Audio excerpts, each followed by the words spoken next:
ایلول بحقیقت شورشا همو کردستانیان بود، یعنی هر چهار پارچه کردستان خلق بجدار بون و هر یکی به آواه که رول خواه دید پیشوا برن و گرخستنا شورش داد. روژاوای کردستان کساتین گلک هاتن خدمت بارزانی و شورش ایلول دا جوان مامستا جمیل محمد علی خوجه افرین هات بو، مامستا حلی سوری، مامستا ملا حمدی سلفی و کمک وانا کوهگاه بلکی زاکرامه بیرامه ناینی لئیرو ما تایبت و نشترک ساز دا لقا خدا لسر رول مامستا محمد علی خوجه یا مامستا جمیل لزاقو هر کسوی بوی ناوی نازدکه لزاقو او دیار بو پشتی و گریانا جناب بارزانی سوویت منفای سرگون و گریا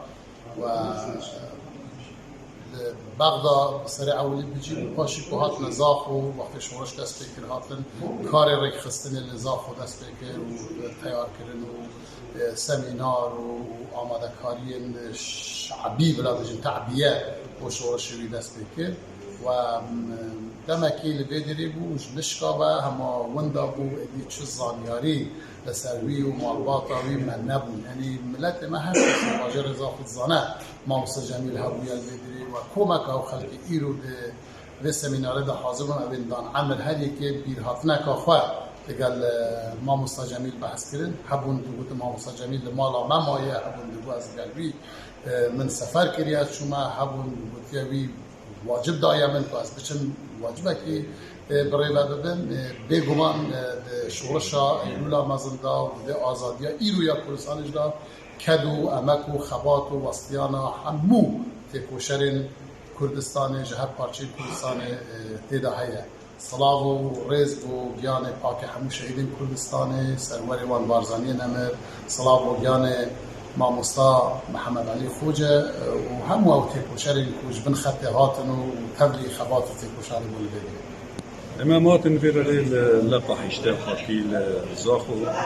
سيمينار كبدن بمقبر شمالي سرقتاي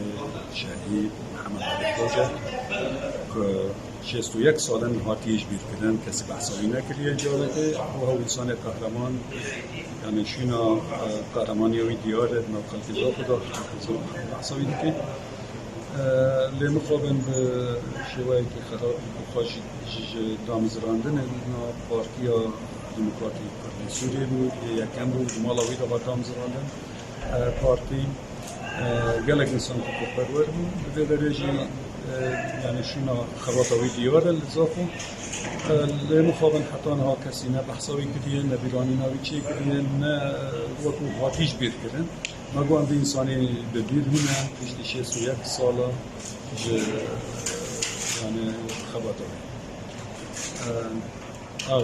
سپاس. بیرانینا 61 سال سر بیرواریا شورش ایلولا پیشکرد خواست رئیس اسلاف و نوازش با بیانی که همی شهیدین کرد و کردستانی سروری و برزانی نمر و ادریسی هردم صاف اف شورش ها روز به روز دیار دبیج گلی کتراب و مسترین شورش لسرانسری کردستانی و کاری بو روز به روز بلگی نو در خیلی سر جیان نامه گلک هکروانا